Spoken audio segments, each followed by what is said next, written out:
Hello दोस्तों, आप सभी का अपने YouTube channel RS education academy में स्वागत है। जैसे कि प्यारे बच्चों, आप जान चुके हैं कि हम लोग साइंस पढ़े थे, मतलब आप साइंस पढ़े थे, हमसे साइंस पढ़े थे। फिज़िक्स को हम स्टार्ट किए थे आपके बीच। फिज़िक्स में एक दो लेसन पढ़ाए हुए हैं आपको, जो दर्पण और लेंस के बारे में आप पढ़े होंगे। दूसरा लेसन शायद नहीं पढ़े हैं। पहला लेसन आप पढ़े हैं कि दर्पण क्या है, दर्पण के बारे में जाने थे। उसके बाद हम आपके बीच केमिस्ट्री लेके आए हैं। कौन सा सब्जेक्ट लेके आए हैं? केमिस्ट्री। और केमिस्ट्री का आज हम लेसन 2 लेकर आए हैं। केमिस्ट्री का लेसन 2 लेकर आए हैं, जो काफ़ी इम्पॉर्टेंट है आपके बोर्ड एग्ज़ाम के लिहाज से। तो प्यारे बच्चों की केमिस्ट्री का लेसन 2 जो है वो काफ़ी ज़्यादा पूछा जाता है एग्ज़ाम में। और ये चैप्टर का नाम क्या है, ये सारी चीज़ को आज हम जानेंगे। और इस चैप्टर से कितने क्वेश्चन आते हैं, क्या क्या आते क्वेश्चन, और कैसा क्वेश्चन रहेगा आपको बोर्ड एग्ज़ाम में, कैसे ऑब्जेक्टिव रहते हैं, कैसे सब्जेक्टिव रहते हैं, वो सारे को आज हम आपको क्लियर करेंगे यहाँ पर आपके बीच। तो प्यारे बच्चों चलते हैं इसके साथ कि लेसन 2 जो है हम लोगों का केमिस्ट्री, उसका नाम हम लोगों का क्या है? केमिस्ट्री का लेसन का नाम क्या है? अम्ल, भस्म और लवण। ये हमारा क्या है? चैप्टर का नाम है प्यारे बच्चों। इसी के बारे में आज हम आपको बातें बताएंगे। क्या क्या बताएंगे वो सारी चीज़ को देखना है, और सारी चीज़ इंपॉर्टेंट है एग्ज़ाम के लिहाज से, बोर्ड एग्ज़ाम के लिहाज से। तो प्यारे बच्चों इसी के साथ हम आगे बढ़ते हैं। सबसे पहले हम लोग जानेंगे कि अम्ल क्या होता है। सबसे पहले हम लोग जानेंगे कि अम्ल जो होते हैं वो क्या होते हैं। इसका डिफिनेशन अगर आपको परिभाषा पूछा जाए बोर्ड एग्ज़ाम में, तो आप क्या ऐसे बताएंगे कि अम्ल क्या है, अम्ल क्या होते हैं। ठीक है, तो प्यारे बच्चों हम आपको स्टार्ट करते हैं वीडियो को। बताते हैं कि पहला क्वेश्चन, अम्ल क्या होता है। तो वे पदार्थ, क्या? वे पदार्थ जो स्वाद में खट्टे होते हैं, ऐसे पदार्थ जो स्वाद में खट्टे होते हैं और जो धातु से अभिक्रिया करके हाइड्रोजन गैस मुक्त करते हैं, हाइड्रोजन गैस मुक्त करते हैं, उसे हम क्या कहते हैं? अम्ल कहते हैं। तो वे पदार्थ जो क्या होते हैं? स्वाद में, किसमें? स्वाद में कैसा होगा? तो खट्टा होगा। कैसा होगा? खट्टे होते हैं। और जो धातु से क्या करेंगे प्यारे बच्चों, या धातु से क्या कर लेंगे? अभिक्रिया करके हमको क्या देते हैं? तो हाइड्रोजन गैस को क्या करते हैं? मुक्त करते हैं। हाइड्रोजन गैस को या क्या करते हैं? तो मुक्त करते हैं, मतलब इसको छोड़ते हैं। हाइड्रोजन गैस मुक्त करते हैं। प्यारे बच्चों एक दफ़ा हम इसको रिपीट करते हैं। वे पदार्थ जो स्वाद में कैसे होते हैं? वे पदार्थ जो स्वाद में खट्टे होते हैं तथा जो धातु से अभिक्रिया करके हाइड्रोजन गैस को क्या करते हैं? मुक्त करते हैं, छोड़ते हैं। इसी को हम क्या कहते हैं? अम्ल कहते हैं। ये रहा आपका परिभाषा कि अम्ल क्या है, और अम्ल से आप क्या समझते हैं, या अम्ल किसे कहते हैं। तो आपको इस टाइप से इसका परिभाषा लिखना है प्यारे बच्चों। अब हम जानेंगे, सबसे पहले हम जानेंगे कि अम्ल के बारे में 3 वैज्ञानिकों ने क्या कहा था। अम्ल के बारे में 3 वैज्ञानिक जो थे उनका कथन क्या था, वो क्या कहे थे, उसको आज हम जानेंगे। वो 3 वैज्ञानिक थे। कितने वैज्ञानिक थे? तो 3 वैज्ञानिक थे। पहले थे अर्हेनियस। क्या थे? अर्हेनियस। पहले वैज्ञानिक थे अर्हेनियस। ये पहले वैज्ञानिक थे प्यारे बच्चों, ये पहले वैज्ञानिक थे। इन्होंने क्या कहा था इसको जानेंगे। अर्हेनियस ने पहले वैज्ञानिक जो थे, जो अम्ल के बारे में इनका कथन था, इनका कहना था कि अर्हेनियस क्या कहते कि अम्ल क्या है उसके बारे में बताए थे कि जल में घुलकर अम्ल जो होते हैं वो क्या होते हैं? अम्ल जो होते हैं वो जल में घुलकर, किसमें? तो जल में घुलकर ये हमको क्या देते हैं? अर्हेनियस का कहना था कि जल में घुलकर अम्ल क्या देते हैं? तो H+ आयन देते हैं। क्या देते हैं? H+ आयन देते हैं। प्यारे बच्चों इसको गौर से आप देखना, गौर से समझना, अच्छे से समझना है कि ये 3 वैज्ञानिक थे और तीनों वैज्ञानिकों का क्या कथन था, तीनों वैज्ञानिकों का क्या कहना था। पहले वैज्ञानिक जो थे अर्हेनियस, इनका कहना था कि जल में घुलकर अम्ल जो होते हैं वो जल में घुलकर क्या देते हैं? तो H+ आयन देते हैं। ठीक ना बच्चों। और आपको क्वेश्चन पूछ दिया जाएगा कि अम्ल जल में घुलकर अम्ल जल में घुलकर क्या देते हैं, तो अम्ल जो होते हैं वो जल में घुलकर H+ आयन देते हैं। ठीक है प्यारे बच्चों। इसी के साथ दूसरा वैज्ञानिक थे ब्रोंस्टेड लेडी। कौन थे? ब्रोंस्टेड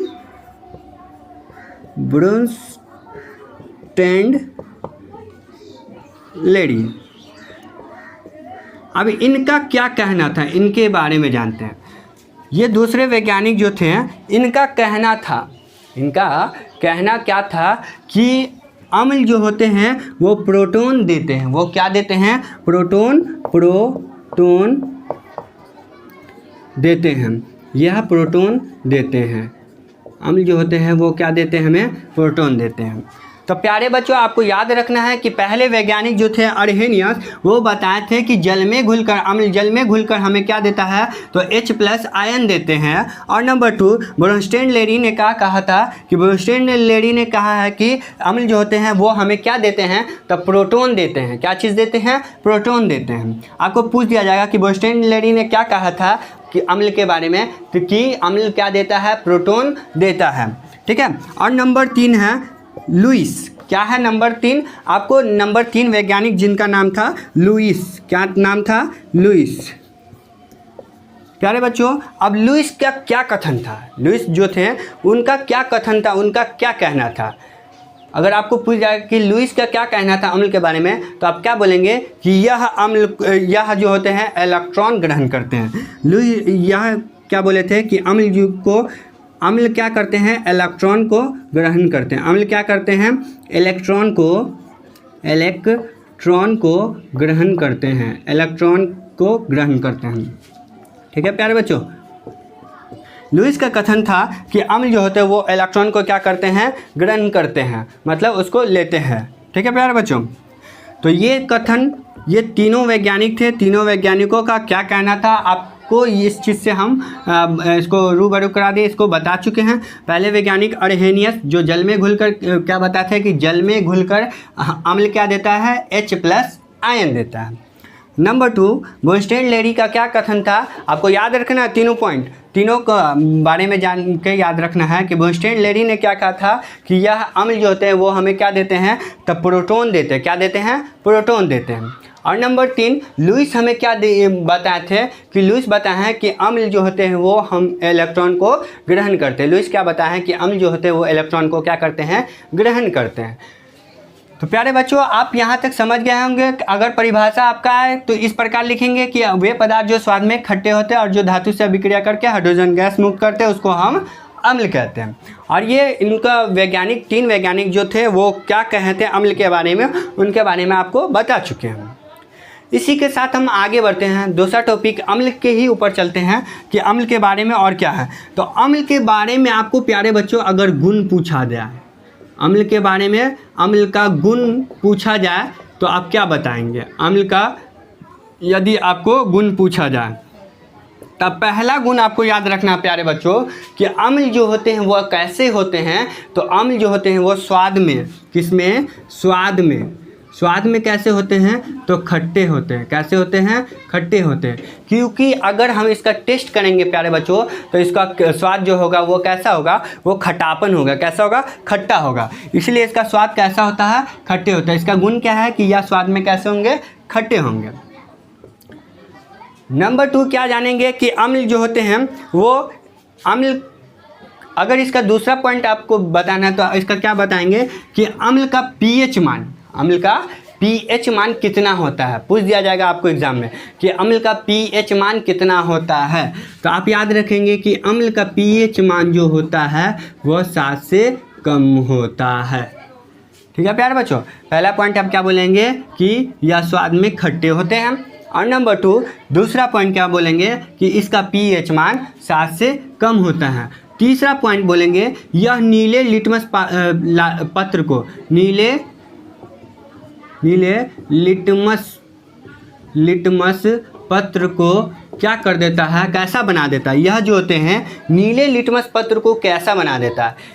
जो अम्ल जो होते हैं वो नीले लिटमस पत्र को कैसा बना देता है? तो नीले लिटमस पत्र को लाल बना देता है। कैसा बना देता है प्यारे बच्चों? लाल बना देता है। ठीक है। ये आपको हम इसके बारे में गुण पढ़ा रहे हैं, अम्ल का गुण क्या क्या होता है वो आपको बता रहे हैं कि अम्ल के गुण क्या क्या होते हैं। पहला गुण स्वाद में खट्टे होते हैं। नंबर 2 गुण क्या है कि इसका पीएच मान जो होता है वो 7 से कम होता है। और तीसरा गुण इसका क्या है, यह नीले लिटमस पत्र को क्या कर देते हैं, तो यह नीले लिटमस पत्र को क्या कर देते हैं, लाल कर देते हैं। चौथा पॉइंट है इसका कि जो या हमें धातु से अभिक्रिया करके क्या देते हैं, धातु से अभिक्रिया करने के बाद, धातु से क्या करने के बाद, अभिक्रिया करने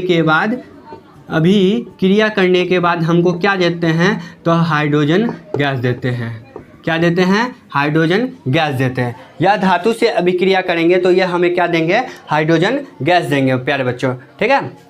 तो ये आपका अम्ल है। अम्ल के बारे में परिभाषा हम आपको बताए हैं। परिभाषा के बाद आपको बताया है कि 3 वैज्ञानिक जो थे, तीनों वैज्ञानिकों का क्या कथन था, तीनों वैज्ञानिकों ने क्या क्या कहा था अम्ल के बारे में, ठीक है प्यारे बच्चों। उनके बारे में आज हम अब इसको बताएं आपको, ठीक है। अब अम्ल के गुण जो थे, अम्ल के गुण क्या होते हैं, अम्ल की खासियत क्या होते हैं, उसको आपको हम बता चुके हैं कि अम्ल क्या क्या होते हैं। प्यारे बच्चों इस टॉपिक को एकदम ध्यान से पढ़ना है, एकदम समझ के पढ़ना है, ताकि आपका क्वेश्चन ना छूटे एग्जाम में। ये सारे क्वेश्चन बोर्ड एग्जाम में आते हैं बच्चों। आपको ऑब्जेक्टिव में पूछ दिया जाएगा कि नीले लिटमस पत्र को क्या कर देता है, अम्ल जो होते हैं वो नीले लिटमस पत्र को क्या कर देता है, कैसा बना देता है, तो लाल बना देता है। या फिर क्वेश्चन पूछ दिया जाएगा ऑब्जेक्टिव में, आप पूछता ही है कि अम्ल का पीएच मान कितना होता है, अम्ल का पीएच मान कितना होता है, तो 7 से कम। अम्ल का स्वाद कैसा होता है, अम्ल का स्वाद जो होता है वो खट्टे होते हैं, ठीक ना। अम्ल जो होते हैं वो क्या करते हैं, तो धातु से अभिक्रिया करके कौन सी गैस मुक्त करते हैं, तो हाइड्रोजन गैस को मुक्त करते हैं, हाइड्रोजन गैस देते हैं। प्यारे बच्चों ये सारे बात को आपको याद रखना है, क्योंकि ये आपका बहुत ही वीवीआई इंपॉर्टेंट चीज़ है, ठीक ना। एग्जाम में आपको कई दफ़ा पूछा गया और पूछता ही है, ऑब्जेक्टिव में हो या फिर सब्जेक्टिव में आपको पूछा जाएगा, ठीक है प्यारे बच्चों। आगे हम चलते हैं कि अम्ल कितने टाइप्स के होते हैं, ठीक है। अम्ल जो होते हैं वो 2 टाइप्स के होते हैं। पहला होता है परवल अम्ल, और नंबर 2 होता है वो दुर्बल अम्ल। ये जो होते हैं प्यारे बच्चों परवल अम्ल, वो क्या होते हैं, वो तेज़ी से अभिक्रिया करते हैं, वो तेज़ी से काम करते हैं और ये धीमी गति से काम करते हैं। यह जो होते हैं दुर्बल अम्ल वह धीमी गति से काम करते हैं, और परवल अम्ल जो होते हैं वो तेज़ी से काम करते हैं, ठीक है प्यारे बच्चों। तो हम जानेंगे कि अम्ल क्या है और परवल अम्ल कौन होते हैं और दुर्बल अम्ल कौन होते हैं। ये दोनों अम्ल के बारे में हमको जानना है कि परवल अम्ल कौन कौन होते हैं और दुर्बल अम्ल कौन कौन होते हैं। एग्जाम में पूछ दिया जाएगा कि इनमें से परवल अम्ल कौन है, तो आपको पता होगा तब ना प्यारे बच्चों बताएंगे कि हाँ परवल अम्ल कौन है और दुर्बल अम्ल कौन है। तो इसके बारे में अब हम आपको बताते हैं प्यारे बच्चों। प्यारे बच्चों आगे चलते हैं हम क्या बताएं कि अम्ल कितने टाइप्स के होंगे, 2 टाइप्स के होंगे, परवल अम्ल और दूसरा होंगे दुर्बल अम्ल।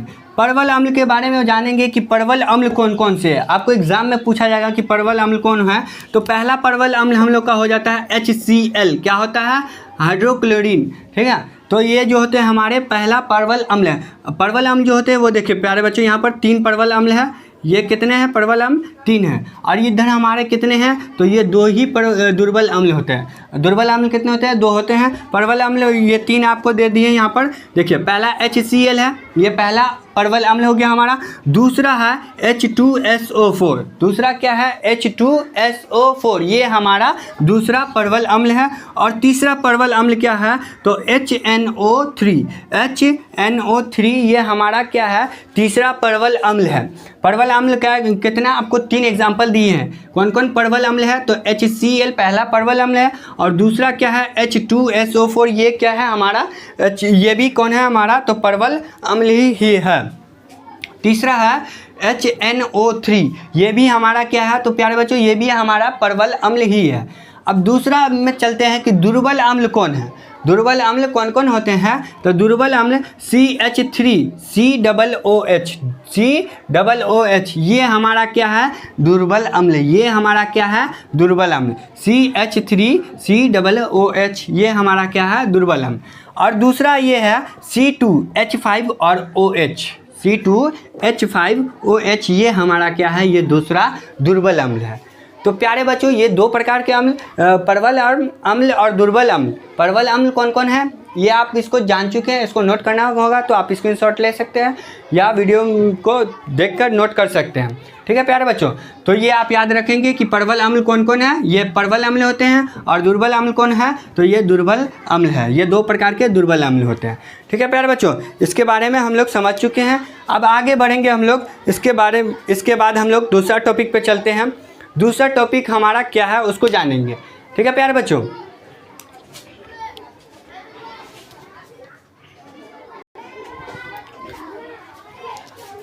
तो बच्चों आगे चलते हैं। हम दूसरा टॉपिक हमारा क्या है उसको जानते हैं। अम्ल के बारे में हम लोग जान चुके हैं, आगे बढ़ते हैं। इसके बाद दूसरा टॉपिक है प्यारे बच्चों हमारा कि भस्म किसे कहते हैं। क्या है दूसरा टॉपिक, भस्म किसे कहते हैं। ठीक ना, तो इसके बारे में हम लोग जानेंगे कि वे पदार्थ जिसका जलीय विलयन, वे पदार्थ जिसका जलीय विलयन, कैसा विलयन, तो जलीय विलयन, वे पदार्थ जिसका जलीय विलयन क्या होता है, जलीय विलयन स्वाद में कड़वा होता है। जल का विलयन इसमें क्या होता है, वो हो जाता है, वो कड़वा होता है। कैसा होता है, कड़वा होता है। और यह धातु से अभिक्रिया करके, ठीक है प्यारे बच्चों, यह जो धातु से अभिक्रिया करेगा तो यह हाइड्रोजन गैस को मुक्त नहीं करेगा, हाइड्रोजन गैस को मुक्त नहीं करेगा, हाइड्रोजन गैस मुक्त नहीं करेगा। ठीक है प्यारे बच्चों, नहीं करता है। आपको क्वेश्चन पूछा जाएगा कि दूसरा है कि भस्म क्या है।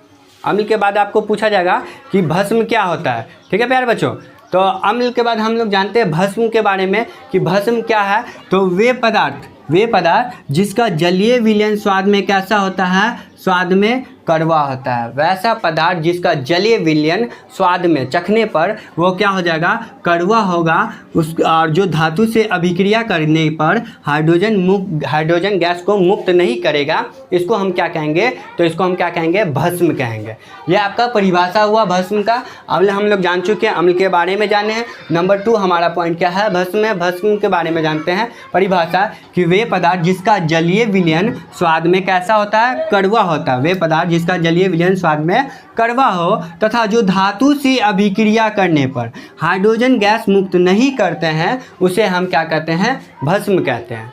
ठीक है प्यारे बच्चों, अब भस्म, अगर आपको क्वेश्चन पूछ दिया जाए कि क्षार क्या है, इसी में आपको पूछ दिया जाए कि क्षार क्या है, इसी में क्वेश्चन आपको पूछ दिया जाए कि क्षार क्या होता है, तो क्या करेंगे कि भस्म को गर्म करने पर, भस्म को क्या बोलेंगे इसका परिभाषा कि भस्म को गर्म करने पर, किसको गर्म करने पर प्यारे बच्चों, भस्म को गर्म करने पर, भस्म को गर्म करने पर हमें क्या प्राप्त होते हैं, तो हमें क्षार प्राप्त होते हैं, क्षार मिलते हैं। भस्म को अगर हम गर्म करेंगे तो हमको क्या प्राप्त हो जाएंगे, क्षार मिलेंगे। ठीक है प्यारे बच्चों, तो आपको पूछा जाएगा कि क्षार क्या है, तो क्या बताएंगे कि क्षार क्या है, कि भस्म को गर्म करने पर हमें क्या प्राप्त होते हैं, क्षार मिलते हैं।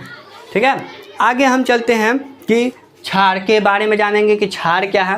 ठीक है, क्षार क्या है उसके बारे में जानेंगे, जो भस्म से रिलेटेड है प्यारे बच्चों। भस्म क्या, जो धातु से अभिक्रिया करके क्या हाइड्रोजन गैस मुक्त नहीं कर, और ये भी कड़वा होता है। और क्षार भी जो होते हैं वो इसका जो, अब इसका हम गुण पहले बता देते हैं आपको। ठीक है, कि गुण क्या है, क्षार का गुण क्या है कि इसका जो स्वाद होगा, इसका जो स्वाद होगा वो भी क्या होगा, कड़वा होगा। इसका जो स्वाद होगा वो भी क्या होगा प्यारे बच्चों, या इसका स्वाद जो होगा वो भी क्या होते हैं, कड़वा होता है। पहला आप इसको बताएंगे कि अगर आपको भस्म का स्वाद भी पूछा जाए तो आप क्या बोलेंगे कि इसका स्वाद कड़वा होता है, और क्षार का भी स्वाद कैसा होता है, तो इसका भी स्वाद कैसा होता है, कड़वा होता है। ठीक है प्यारे बच्चों, अब जो है यह लाल लिटमस पत्र को कैसा बना, यह लाल लिटमस पत्र को क्या बना देता है, नीला बना देता है। क्या बना देता है, नीला बना देता है। देखो प्यारे बच्चों, इससे पहले हम लोग अम्ल पढ़े हैं। क्या पढ़े हैं, अम्ल पढ़े हैं कि अम्ल जो होता है वो स्वाद में कैसा था, खट्टा था, स्वाद में खट्टा था, और यह स्वाद में कैसा है, तो कड़वा है। क्षार का जो है, क्षार का गुण पढ़ा रहे हैं आपको कि क्षार का गुण कैसा है, तो स्वाद में कैसा होता है, यह कड़वा होता है, स्वाद में कड़वा होंगे। और ये इसका क्या है, उसमें हम लोग पढ़े थे नीले लिटमस पत्र को क्या बना देता है, तो लाल बना देता है, नीले लिटमस पत्र को लाल बना देता है। बट इसमें क्या है कि लाल लिटमस पत्र को यह कैसा बना देगा, लाल लिटमस पत्र को यह कैसा बना देता है, तो प्यारे बच्चों यह नीला बना देता है। यह कैसा बना देता है, नीला बना देता है। अब इसका तीसरा पॉइंट आप क्या बताएंगे कि इसका पीएच वैल्यू क्या होगा, इसका पीएच वैल्यू क्या होगा, पीएच मान क्या होगा। जैसे हम लोग जाने थे कि अम्ल का पीएच मान कितना होता है, अम्ल का पीएच मान 7 से कम होता है, बट इसके जो होते हैं 7 से अधिक होते हैं। इसका पीएच वैल्यू कितना होता है, पीएच मान, तो इसका पीएच मान जो होंगे प्यारे बच्चों वो 7 से अधिक होंगे, ठीक है ना। अब जान चुके हैं कि भस्म के अम्ल के बारे में जाने, अम्ल के बारे में क्या क्या कथन था वो सारे बात आपको बता चुके हैं। इसका गुण क्या था, अम्ल कितने होते हैं, प्रबल अम्ल, दुर्बल अम्ल, वो कौन कौन प्रबल अम्ल होते हैं और दुर्बल अम्ल कौन कौन होते हैं, वो सारे को जान गए। इसी के साथ दूसरा पॉइंट है, हम भस्म पर चल रहे हैं कि भस्म क्या होता है, तो वे पदार्थ जिसका जलीय विलयन कैसा होता है, कड़वा होता है, जलीय विलयन कड़वा होता है, और जो धातु से अभिक्रिया करने पर हाइड्रोजन गैस को मुक्त नहीं करते हैं। ये धातु से अभिक्रिया तो करते हैं पर हाइड्रोजन गैस मुक्त नहीं करते हैं, इसी को हम क्या कहते हैं, भस्म कहते हैं, ठीक है प्यारे बच्चों। और दूसरा क्षार पूछा जाएगा कि आपको क्षार क्या होता है, क्वेश्चन पूछा जाएगा कि क्षार क्या होता है, तो क्या बताएंगे कि भस्म को गर्म करने के फलस्वरूप हमें क्या प्राप्त होते हैं, तो क्षार प्राप्त होते हैं, ठीक है। अब क्षार के गुण क्या है, जैसे इसका गुण है कि यह स्वाद में कैसा होता है, भस्म भी स्वाद में कड़वा होता है और क्षार भी क्या होता है, स्वाद में कड़वा होता है। और यह जो होते हैं लाल लिटमस पत्र को क्या कैसा बना देता है, तो नीला बना देता है, यह लाल लिटमस पत्र को नीला कर देता है। और इसका क्या पीएच वैल्यू क्या होता है, 7 से अधिक होता है, और अम्ल का पीएच वैल्यू 7 से कम होता था। और यह जो होते हैं, यह प्यारे बच्चों जल में घुलकर, किस में घुलकर, जल में घुलकर, जल में घुलकर हमें क्या देते हैं, बहुत ही इंपॉर्टेंट क्वेश्चन है। जल में घुलकर क्षार जो होते हैं वो क्या देते हैं, तो OH माइनस देते हैं, OH माइनस आयन देते हैं, क्या देंगे, OH माइनस आयन। जैसे हम लोग वहाँ पर क्या पढ़े थे कि H प्लस आयन देते हैं, वहाँ पर क्या पढ़ते हैं कि H प्लस आयन देते हैं जल में घुलकर, ठीक ना। अम्ल जो होते हैं जल में घुलकर H प्लस आयन देते हैं, और ये जो होते हैं क्षार जो होते हैं वो जल में घुलकर क्या देंगे हमें, OH माइनस आयन देंगे, क्या देंगे, OH माइनस आयन। तो प्यारे बच्चों ये आपके गुण थे, किसके, भस्म के गुण हैं। ये सारे गुण को आपको याद रखना है और दोनों का डिफरेंस रखना है, दोनों का अंतर बताना है, अम्ल का गुण क्या है और क्षार का गुण क्या है। अब अम्ल के बारे में हम जान चुके हैं, क्षार के बारे में भी जान गए क्या क्या गुण है। अब इसमें से आपको क्वेश्चन पूछ दिया जाएगा कि क्षार का पीएच मान वैल्यू कितना होता है, तो आप क्या बताएंगे, 7 से अधिक। यह लाल लिटमस पत्र को कैसा बना देता है, तो लाल लिटमस पत्र को कैसा बना देता है बच्चों, तो यह नीला कर देता है, लाल लिटमस पत्र को नीला कर देता है। इसका स्वाद कैसा होता है, तो कड़वा होता है। और यह जल में घुलकर क्या देता है, तो OH माइनस आयन देता है। यह जल में घुलकर क्या देगा प्यारे बच्चों, OH माइनस आयन देगा, ठीक है। आगे चलते हम, हाँ हम आपको बता चुके हैं कि क्या बताएं कि क्षार जो होते हैं, देखिए क्षार होंगे, इसमें होंगे प्रबल क्षार, और नंबर 2 होंगे दुर्बल क्षार। यह क्या होते हैं, दुर्बल क्षार। प्रबल क्षार और दुर्बल क्षार में आप डिफरेंस देखेंगे कि यह जो होते हैं वो तेज़ी से अभिक्रिया करते हैं, अभिक्रिया जो करेंगे यह तेज़ी से अभिक्रिया करते हैं, अभिक्रिया तेज़ी से करते हैं। और यह धीमी गति से अभिक्रिया करती है, धीमी गति से अभिक्रिया करते हैं, अभिक्रिया करती है या करते हैं, ठीक है प्यारे बच्चों। ये जान गया आप क्षार के बारे में कि ये भी कितने होते हैं, तो 2 प्रकार के होते हैं, प्रबल क्षार और दुर्बल क्षार। प्रबल क्षार जो होते हैं वो तेज़ी से अभिक्रिया करते हैं, और दुर्बल क्षार जो होता है वह धीमी गति से अभिक्रिया करते हैं, ठीक है। तो ये आपको क्या क्या आज हम आपको बताएं हैं, अम्ल के बारे में बताएं हैं, और दूसरा बताएं भस्म के बारे में, क्षार के बारे में, ठीक ना। भस्म क्या है, क्षार क्या है, इसको हम जानते हैं, ठीक है। तो ये सारे आप जान चुके हैं कि इसमें क्या क्या होते हैं और इसमें क्या क्या होते हैं, अम्ल और क्षार में, अम्ल और क्षार में या भस्म में, ठीक है। इसको सबको आपको बच्चों एकदम अच्छे से देखना है, रिलैक्स होकर देखना, अच्छे से समझना है। ये बहुत ही इंपॉर्टेंट क्वेश्चन है बच्चों, ये आपको एग्जाम में बहुत ज़्यादा पूछा जाता है। ये सब क्वेश्चन ऑब्जेक्टिव में बहुत ही दफ़ा आ चुका है और पूछता ही है, और इस बार भी पूछने का बहुत ज़्यादा चांस है ये सब क्वेश्चन। ठीक है प्यारे बच्चों, तो आपको पूरी डिटेल से पढ़ा रहे हैं, ऑब्जेक्टिव हो या सब्जेक्टिव हो, इससे रिलेटेड कोई भी क्वेश्चन आपको बोर्ड में एग्जाम में आए तो आप इसको सॉल्व कर सकते हैं। ठीक है प्यारे बच्चों, तो इसको बार बार देखें और अच्छे से देखें, अच्छे से समझें। ठीक है, इसके साथ आगे बढ़ते हैं हम बच्चों। अब हम आपको दिखाते पीएच वैल्यू। आपको पीएच वैल्यू जानना, जैसे स्केल में होता है, पीएच वैल्यू स्केल से मापा जाता है बच्चों कि पीएच वैल्यू स्केल देखे होंगे कि आप 0 से लेकर स्टार्टिंग तक होता है और वो 14 या सेंटीमीटर तक होता है। जितना बड़ा स्केल होता है उतना साइज़ होता है। तो हम देखते हैं कि 0 से लेकर 5 मतलब इसमें जो काउंटिंग है ये सारे क्या है, और इसको कैसे पहचानेंगे पीएच वैल्यू, इसको कैसे पहचानेंगे प्यारे बच्चों। तो 0 से लेकर 3 तक जो होते हैं, 3.5 तक जो होते हैं, 0.5 मान लेते हैं, यहाँ पर हम 0.5 मान लेते हैं। ठीक है प्यारे बच्चों, 0 से जो लेकर यहाँ से 0 से लेकर आपको 0.5 तक, 3.5 तक जो होते हैं उसको क्या कहा जाता है पीएच वैल्यू में, पीएच मान में 0 से लेकर 3.5 तक इसको कैसा माना जाता है, क्या माना जाता है। तो इसको माना जाता है प्यारे बच्चों परवल अम्ल माना जाए, परवल क्षार माना जाता है। ठीक है बच्चे, इसको माना जाता है परवल क्षार माना जाएगा। ठीक है, जो क्या करता है तेज़ी से, बहुत तेज़ी से अभिक्रिया करता है। ये जो होता है 0 से लेकर किस में, तो हम क्या जाने हैं कि अम्ल में क्या जो होते हैं 7 से कम होता है। तो यह जो होता है 0 से लेकर 3 तक क्या होगा, बहुत तेज़ी से काम करेगा। और फिर यही 3 से लेकर ये जो 7 तक आ जाते हैं, फिर इसका वैल्यू क्या हो जाता है, धीरे धीरे कम हो जाता है, या क्या हो जाता है, कम हो जाता है। यह तेज़ी से काम करेगा। 0 से 3.5 तक जो होंगे वो होंगे परवल क्षार या परवल क्षार मान लेंगे।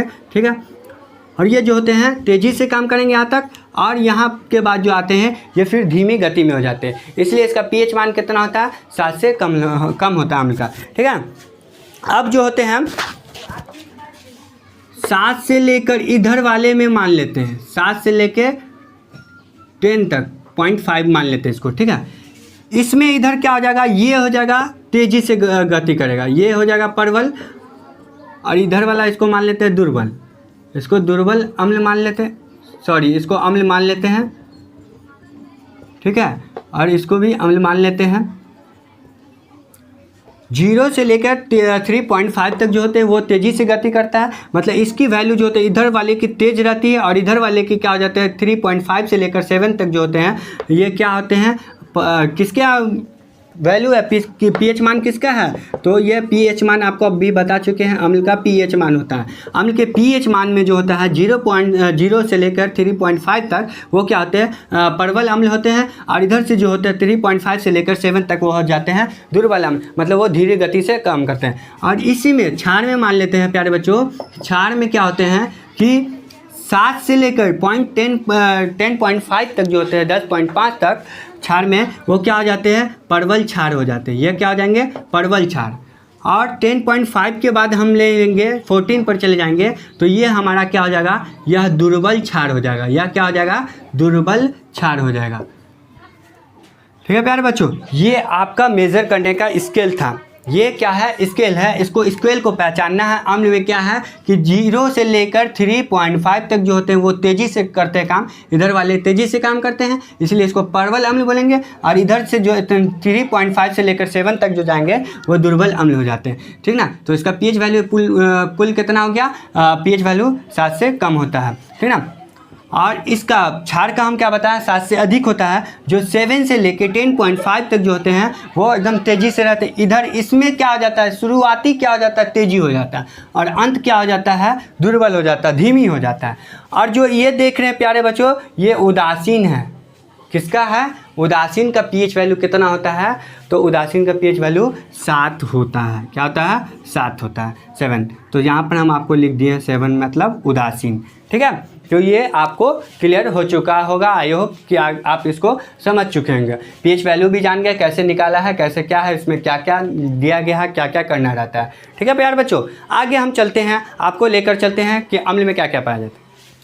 प्यारे बच्चों आगे चलते हैं, जो आपका नेक्स्ट टॉपिक है नेक्स्ट में आपको क्या समझेंगे कि हम लोग देखिए, हम आपको यहाँ पर पूरा अम्ल के बारे में, किस अम्ल में क्या क्या पाए जाते हैं, कौन से चीज़ में क्या क्या कौन से अम्ल पाए जाते हैं, वो आपको पूरा लिख दिए, पूरा समझाना है इसको कैसे क्या किस में कौन अम्ल पाए जाते हैं। ये बहुत ही इंपॉर्टेंट क्वेश्चन रहता है बच्चों कि पदार्थों में अम्ल की उपस्थिति, पदार्थों में अम्ल की उपस्थिति, कौन से पदार्थ में कौन से अम्ल पाए जाते हैं। ठीक ना, सारे जो पदार्थ होते हैं, जो पदार्थ होते हैं, ये अम्ल के बारे में पढ़ रहे हैं, अम्ल और भस्म के बारे में। तो इसी के बारे में अभी हम आपको बता रहे हैं पूरा डिटेल इसके बारे में कि कौन से पदार्थ में कौन से अम्ल की उपस्थिति होती है।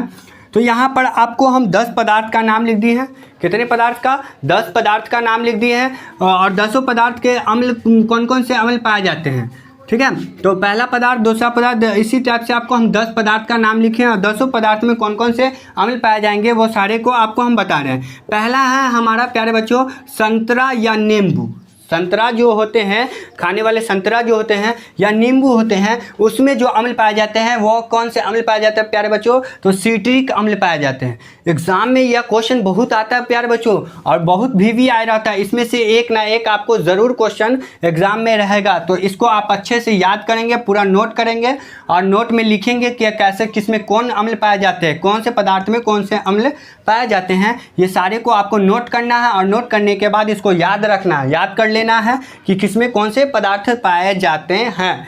तो आपको ले चलते हैं। पहला है संतरा या नींबू। तो संतरा या नींबू में कौन से अम्ल पाए जाते हैं? सिट्रिक अम्ल। दूसरा क्या है? सेब। सेब में कौन से अम्ल पाए जाएंगे? तो मौलिक अम्ल। किसमें कौन से अम्ल पाए जाते हैं? मौलिक अम्ल। सेब में याद रखना है कि मौलिक अम्ल पाए जाते हैं।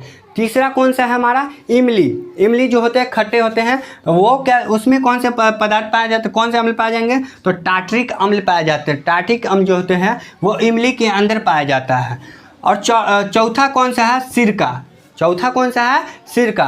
ठीक ना, सिरका में कौन से अम्ल पाए जाते हैं? तो एसिटिक अम्ल जो होते हैं वो सिरका के अंदर पाए जाते हैं। सिरका में कौन से अम्ल पाए जाते हैं? तो एसिटिक अम्ल को याद रखेंगे कि सिरका के अंदर पाए जाते हैं। फिर आपको पांचवा है दही। दही के अंदर कौन से अम्ल पाए जाते हैं? तो लैक्टिक अम्ल जो होते हैं वो दही के अंदर पाए जाते हैं। लैक्टिक अम्ल किसके अंदर पाए जाते हैं? दही के अंदर पाए जाते हैं। छठा चलते हैं टमाटर। टमाटर में जो होते हैं कौन से अम्ल उपस्थित होते हैं? तो ऑक्जेलिक अम्ल जो होते हैं वो टमाटर में उपस्थित रहते हैं। ठीक ना। सातवां है अमाशय रस। अमाशय का जो रस होता है उसमें जो होता है वो हाइड्रोक्लोरिक अम्ल पाए जाते हैं। अमाशय रस में कौन से अम्ल पाए जाते हैं? तो हाइड्रोक्लोरिक अम्ल पाए जाते हैं। और आठवां जो है चाय। चाय जो आप पीते हैं उसमें कौन सा अम्ल पाया जाता है? तो उसमें जो होते हैं टैनिक अम्ल पाया जाता है। कौन से अम्ल पाए जाते हैं? टैनिक अम्ल। नंबर 9 है कि विटामिन सी। विटामिन सी में कौन से अम्ल की उपस्थिति होती है? विटामिन सी में कौन से अम्ल पाए जाते हैं? तो एस्कॉर्बिक अम्ल जो होते हैं वो विटामिन सी के अंदर मौजूद होते हैं। ठीक है ना। और 10वां जो होता है लास्ट है वो लाल चींटी। लाल जो चींटी है जो हमको काट लेती है तो एकदम फुला देती है, लाल लाल कर देती है, उसमें जो होता है फॉर्मिक अम्ल पाया जाता है। कौन से अम्ल पाए जाते हैं? फॉर्मिक अम्ल पाए जाते हैं। तो प्यारे बच्चों आपको ये सारे पदार्थ हैं, और सारे पदार्थ में हम आपको बता दिए कि किसके अंदर कौन सी अम्ल की उपस्थिति होती है, कौन से अम्ल पाए जाते हैं। ये सारे क्वेश्चन आपको पूछे जाते हैं एग्जाम में, और हर साल पूछा गया है इसमें से क्वेश्चन। ठीक ना। तो इसको आपको याद रखना है कौन से पदार्थ हैं, कौन कौन पदार्थ है, और कौन कौन पदार्थ के अंदर कौन कौन से अम्ल पाए जाते हैं। आपको सारे से वाकिफ करा दिए, सबको पहचान करवा चुके हैं कि किस में कौन से पदार्थ अम्ल पाए जाते हैं। ये आपको इसको नोट करना है, नोट में बनाना है और याद इसको रखना है। ठीक है प्यारे बच्चों। तो यहाँ पर मेरा अम्ल और भस्म यानी भस्म और क्षार का क्या हुआ टॉपिक हम यहाँ पर आपको समाप्त करते हैं। इसी के साथ हम आपको अगला क्लास में, अगला वीडियो में जो हम पढ़ाएंगे वो आगे जितना भी हमारा टॉपिक बच गया है उस सारे टॉपिक को हम आपको क्लियर करेंगे, एकदम डिफाइन करेंगे, एकदम अच्छे से पूरे कंटेंट को हम अच्छे से समझाएंगे आपको। तो प्यारे बच्चों आप मेरा साथ ऐसे यूँ ही देते रहें और साथ बने रहें। वीडियो को ज़्यादा से ज़्यादा शेयर करें, लाइक करें, कमेंट करें, और नए हैं तो सब्सक्राइब करें। ताकि हम आपको अच्छे से हैंडल कर सकें, अच्छे से पढ़ा सकें और आपका बोर्ड एग्ज़ाम अच्छे से सफल रहे, अच्छे से अच्छे नंबर आ सके। इसी के साथ मैं अंत करता हूँ अपना वीडियो, अपना क्लास को। जय हिंद बच्चों।